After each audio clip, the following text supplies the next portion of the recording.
일단 제가 봤었을 때는 오파동이 다 나온 것 같긴 하거든요. 그러니까 여기가 ABC가 한번 나왔었고, 그래서 ABC A가 나온 거죠. B가 나왔고 C가 나오는 건데, 이 마지막 주황색 C 웨이브의 첫 번째가 이렇게 되는 거죠. 이렇게 되는 거죠. 그랬었을 때 이 A 파동은 임펄스로 이렇게 1, 2, 3, 4, 5 나온 것 같고, 지금 이제 이 웨이브도 완성이 된 것 같아요. 제가 봤었을 때 완성이 된 것 같아요. 그러면 좀 이제 하락이 있을 수 있어요. 하락이 있을 수 있고, 그랬을 때 좀 여러분들이 주의 깊게 보셔야 되는 게 일봉을 보셔야 되거든요. 제가 일봉을 잘 안 보죠. 여러분들한테 일봉 보란 말 잘 안 하는데, 지금은 이제 일봉을 보셔야 될 때가 됐어요. 일봉을 보시면 얼마 전에 올해 초였죠. 42,000달러 고점을 찍었었을 때, 일본 RSI가 한 88? 거의 90 가깝게 올라갔었거든요. 그렇다가 이번에 고점은 더 갱신해서 오늘 48,000까지 갔지만, 일본 RSI는 약간 과매수 구간 한 74, 5 정도에 머물러 있거든요. 여기서 만약에 가격이 이렇게 빠지면, 이 정도로 빠지면 RSI도 당연히 이렇게 빠질 거예요. 이러면 일봉상 하락 다이버전스가 생기거든요. 일봉상 하락 다이버전스. 일봉상 상승 다이버전스 또는 일봉상 하락 다이버전스는 자주 출몰하지 않아요. 뭐 기껏 많이 나와야 1년에 한두 번 정도 나오는데, 그렇게 자주 나오지 않는 만큼 나올 때마다 추세가 제법 크게 전환되는 편이에요. 나올 때마다. 대표적으로 일봉 상승 다이버전스가 언제 있었냐 살펴보면 별로 없었는데, 한번 볼까요 같이? 일단 제가 기억하기로 이때 있었어요. 최저점 때. 이때 상승 다이버스가 보이시죠? 일봉상 가격이 내려갔는데 RSI가 올라갔죠. 이때 일봉상 상승 다이버스가 있어서 3,000달러인 게 14,000달러까지 이렇게 크게 추세 전환이 됐어요. 그 다음에 일봉상 상승 다이버스가 한 번 더 있었는데, 언제였냐면 이때도 이만큼은 크게는 아니지만 6,000달러대였던 게 만 초반까지 갔어요. 그러니까 거의 한 60% 정도가 오른 거죠. 그 다음에 여기 기준으로는 몇 프로야?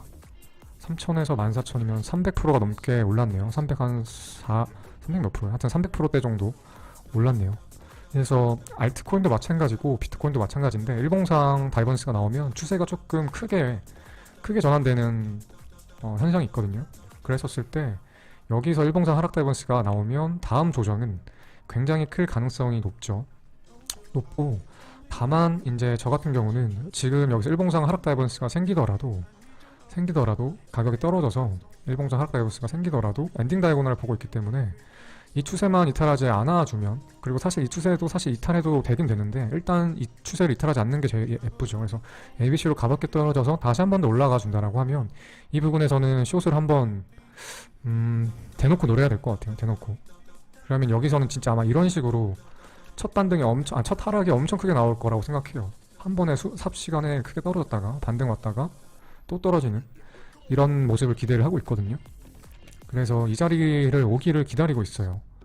일단 이게 제 첫 번째 시나리오예요. 제 첫 번째 시나리오는 지금 엔딩 다이고날로 생각을 해서 이 자리가 오면 숏 들어갈 생각을 하고 있고, 혹시나 엔딩 다이고날을 생각했는데 이게 그냥 이대로 쭉쭉쭉쭉쭉 올라가면 당연히 엔딩을 생각하면 안 되겠죠. 첫 번째. 그리고 두 번째는 떨어졌었다가 생각대로 떨어졌다가 추세에서 지지를 받고 또 올랐는데, 이 상단 트렌드 라인을 깨고 올라가 버리면 이것도 엔딩 다이고날이라고 생각하면 안 되겠죠. 그렇기 때문에 명확하게 손절 라인을 정하면서 트레이딩을 해야 돼요. 다음에 제가 이 구간에서 숏에 들어가면 당연히 이 트렌드 라인을 손절 라인으로 잡고 매매를 할 거예요. 가끔 가다가 댓글에 그런 분이 있어요. 큰 손해가 났다, 또는 청산당했다, 그런 댓글들이 종종 보이는데, 그거는 손절 라인을 안 잡으셔서 그래요. 손절 라인을, 제대로 된 손절 라인을.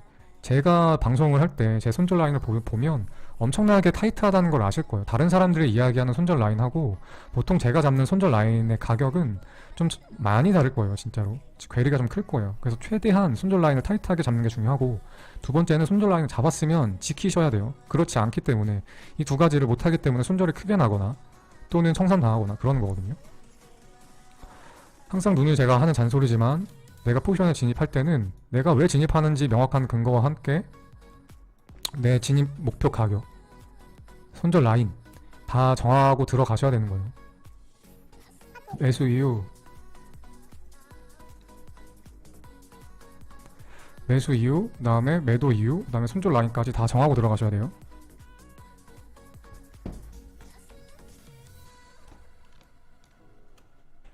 잠깐만요.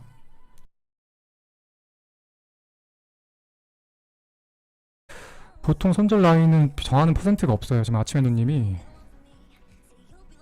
손절 라인 몇 프로 잡냐고 하시는데 정해놓은 퍼센트는 없고 보통은 한 현물 가격으로 2% 안으로 잡는 것 같아요. 2% 안쪽으로. 그러니까 가끔은 한 맥시멈 3% 정도를 잡을 때도 있는데 이러면 레버리지 10배 쓰게 되면 이게 손절이 20%가 나가고 30%가 나가거든요. 그래서 이것도 사실 되게 큰 거예요. 손절 라인 3%도.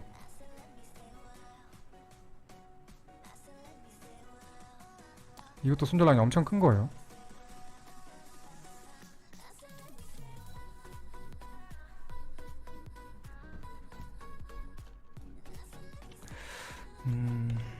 아무튼 그래서 만약에 다음에 저 같은 경우는 여기서 숏을 들어가더라도 절대 손절 라인이 2% 넘지 않는 가격선에서 들어갈 거예요. 그래서 손해가 나더라도 절대 20% 이상 손해가 안 나게끔, 전체 시드 20% 이상 안 나가게끔 할 거예요. 왜냐하면 한 번에 20% 이상 손해가 나면요, 한 번에 20% 이상 손해가 나면 두 번 정도만 반복해도, 또는 그러니까 두 번만 반복해도 거의 반토막이거든요. 왜냐면 1.2 곱하기 1.2 하면 1.44잖아. 그럼 44%가 손해라는 거거든요. 아니구나. 그렇게 계산 안 되는구나. 0.8 곱하기 0.85구나. 그럼 0.64가 되니까 36% 손해네. 36%가 손해가 나요. 64%밖에 시드가 안 남죠. 그래서 손절 라인 최대한 타이트하게 들어가셔야 되고, 일단 이 우선순위로 첫 번째로는 이렇게 제가 시나리오를 잡고 있는데 이게 틀렸을 수도 있죠. 그랬을 때 시나리오는 높은 확률은 아닌데 저는 이렇게 생각을 하고 있어요. 엔딩 다이고나를 지우고 이게 5파동이 또 연장이 대차됐을 가능성을 생각을 하면 파동 카운팅을 이렇게 하셔야 되거든요. 근데 이거는 저도 잘 선호하는 건 아닌데, 이렇게 웨지가 ABCDE가 나왔는데 이 웨이브가 C 웨이브보다 저점을 낮추지 못하고 단절된, 그러니까 페일된 이런 형태의 폴링 웨지 패턴이라고 보는 거예요. 그렇게 되면 여기서부터가 파동 카운팅의 스타트 지점이 되거든요. 제가 예전에도 한번 이 캔들 차트 말고 라인 차트를 보여드렸는데, 라인 차트를 한번 보여드릴게요. 라인 차트를 항상 참고하지는 않는데 가끔 참고할 때가 있어요. 지금 캔들을 라인으로 바꾸는 거거든요. 그러면 이렇게 폴링 웨지가 완성이 되긴 돼요. 이러면 A, B, C, D, E가 되죠. 그렇게 되면 지금 파동 카운팅이 어떻게 되냐면요, 여기서부터 파동 카운팅을 해야 된다고 했죠. 그러면 이게 상승 1파동, 그 다음에 2파동, 그 다음에 여기가 3회 파 시작인데 3회 1파동, 3회 2파동, 3회 3파동, 3회 4파동, 3회 5파동, 그러면 3파 완성, 4파동 나오고 5파동 상승, 이런 그림이 나와서 이런 식으로 흘러갈 거거든요. 그래서 높지는 않은데 일단 첫 번째는 엔딩 다이고나를 생각을 하고 있는데, 만약에 계속해서 여기서 조정을 주고 큰 조정이 아니고 또 고점을 렉업하면 그러면 1, 2, 3, 4, 5라고 생각을 할 거고, 앞선 파동이 하나 더 있죠 여기. 그래서 1, 2, 3, 4, 5라고 생각을 할 거예요. 그래서 그 구간에 맞춰서 롱을 타건 숏을 타건 롱을 타건 숏을 타건 구간에 맞춰서 매매를 할 거예요. 그럴 예정입니다.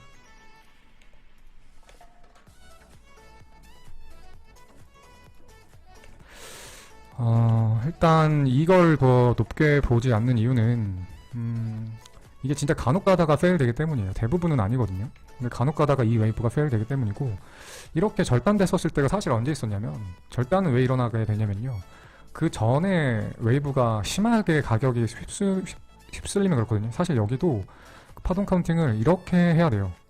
5파동을 이렇게 파동 카운팅을 해서 여기서부터 임펄스 파동 카운팅을 해야 여기도 맞고 이 떨어지는 구간도 맞거든요.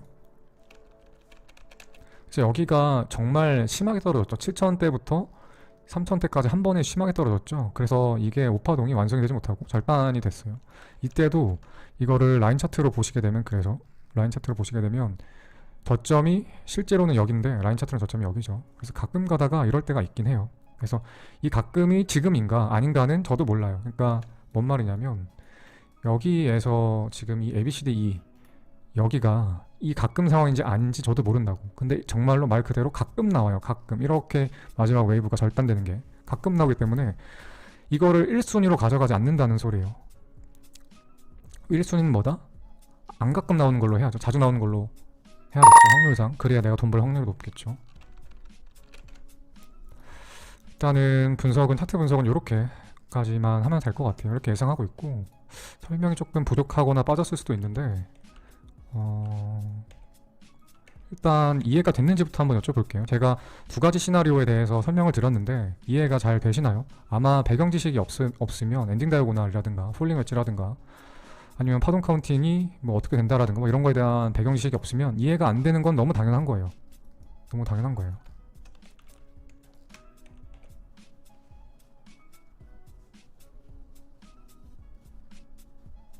아, 대부분 이해가 되셨네. 신기하다. 대부분 어느 정도 다 알고 계신가 보네요. 혹시 질문 있으시면 질문 받겠습니다.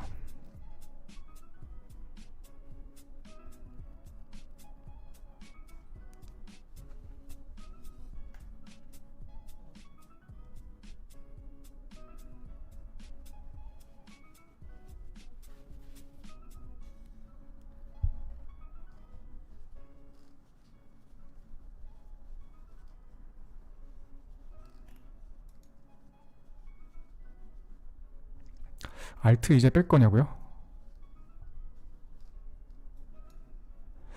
아니, 알트가 저 계속 얘기하는데 상승장이 끝났다고 생각을 안 해요. 그러니까